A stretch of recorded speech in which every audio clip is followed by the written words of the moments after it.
Le 7 juin. Tout d'abord, je veux vous remercier ici d'avoir charitablement pensé de m'apporter la copie de la supplication et d'avoir eu la bonté d'accepter mon feuillet avec tant de bienveillance. Mais ce n'est pas ma supplication.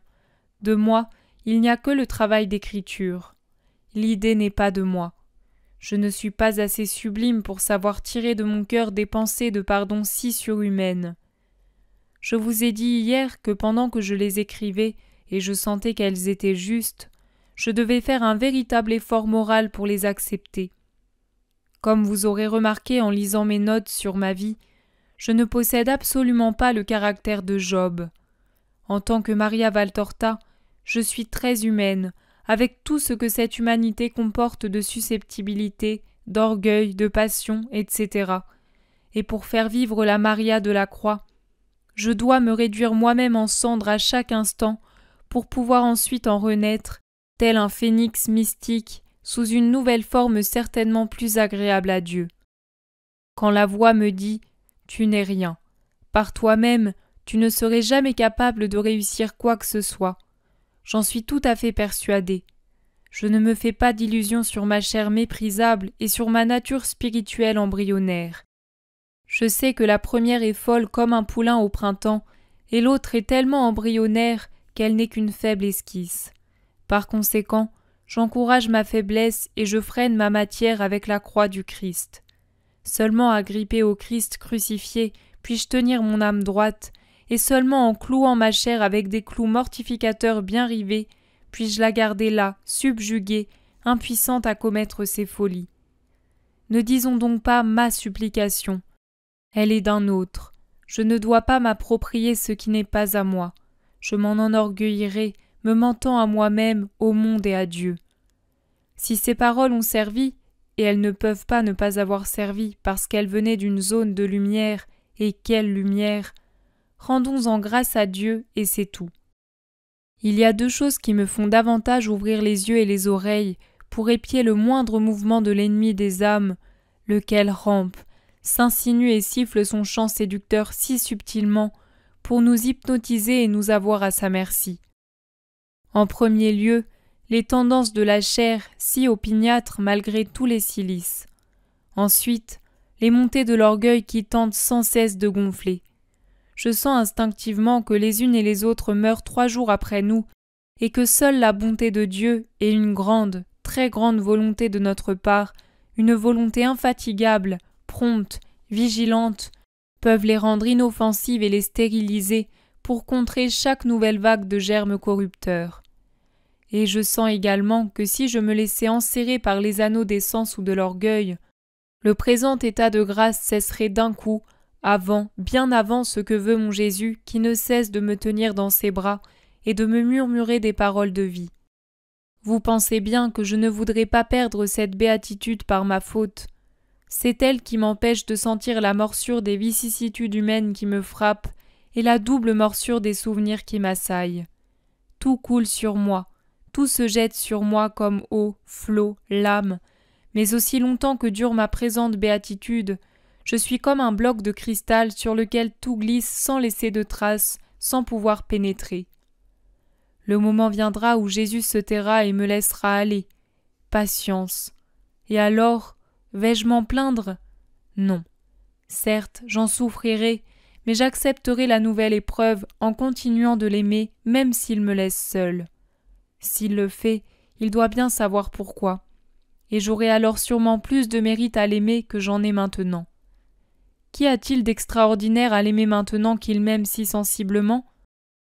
À moins d'avoir le cœur de Judas, celui qui se sent aimé aime. Mais le plus haut amour est celui qui sait continuer d'aimer, même s'il croit ne plus être aimé.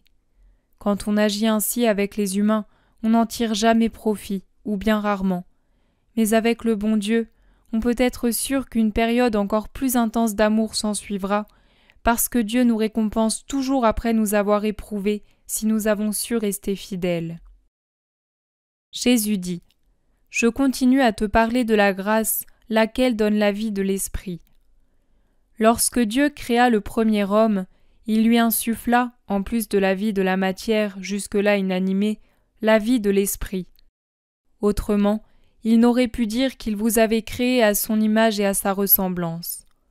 Aucun d'entre vous ne peut imaginer la perfection de cette première créature.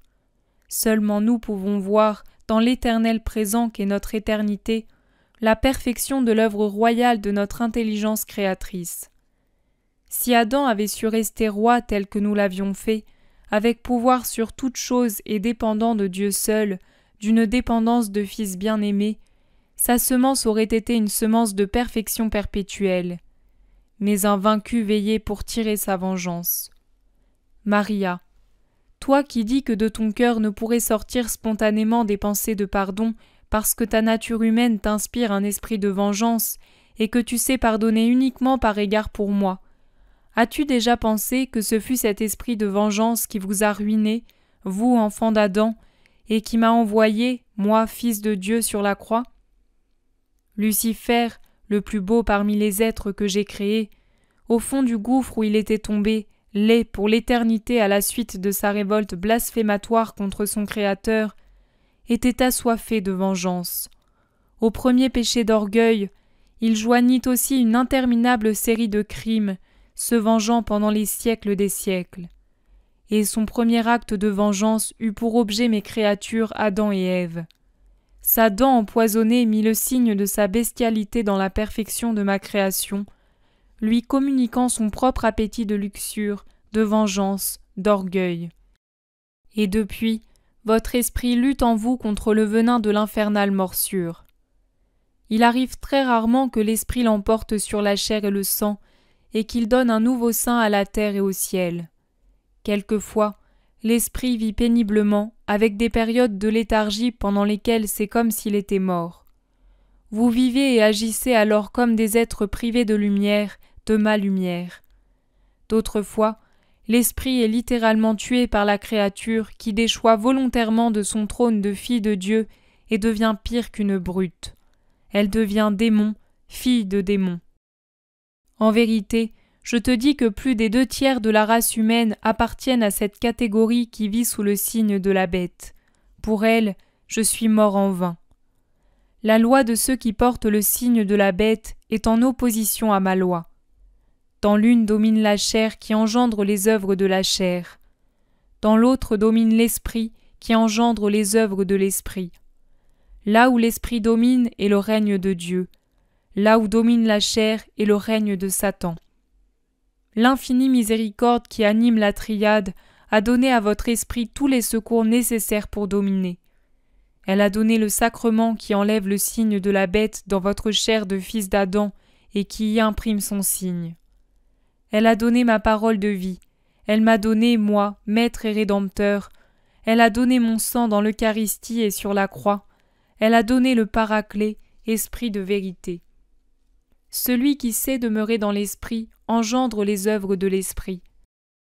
Des créatures possédées par l'esprit jaillissent charité, douceur, pureté, savoir et toute bonne œuvre unie à une grande humilité.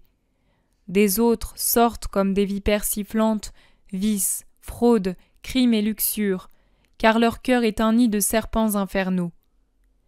Mais où sont ceux et celles qui savent tendre à la vie de l'esprit et se rendre dignes d'accueillir en eux l'infusion vitale du Consolateur, lequel vient avec tous ses dons, mais souhaite pour trône un esprit qui le désire, prêt à le recevoir? Non, le monde n'en veut pas de cet esprit qui rend juste et bon. Le monde veut le pouvoir à n'importe quel prix, la richesse à n'importe quel prix, la satisfaction des sens à n'importe quel prix, toutes les joies terrestres à n'importe quel prix.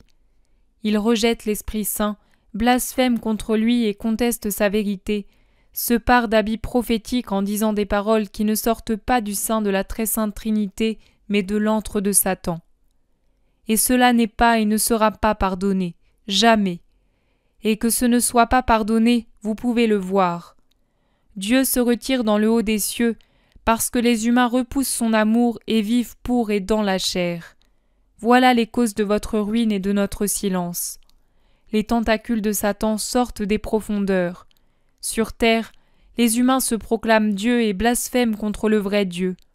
Là-haut, le ciel se ferme. Et c'est encore dommage parce qu'en se refermant, il retient les foudres que vous méritez. Une nouvelle Pentecôte trouverait les cœurs plus durs et plus souillés qu'une pierre embourbée dans un étang de boue. Restez donc dans la boue que vous avez voulu, en attendant qu'un commandement, contre lequel il n'y a pas de révolte, vous en tire pour vous juger et séparer les enfants de l'esprit de ceux de la chair. Et maintenant, Jésus, tiens-toi tranquille et laisse-moi parler. Tu as dit tant de choses aujourd'hui que je n'arrive pas à les transcrire toutes. Et aux premières heures, j'étais si fatiguée et si souffrante que j'avais du mal à suivre ta douce voix. Après, ça a été mieux. Mais maintenant, la douleur me reprend. C'est une heure de Gethsémani. Pour qui est-ce que je souffre? Quelle est l'âme qui a besoin de cette agonie pour guérir, pour espérer, pour revenir à toi?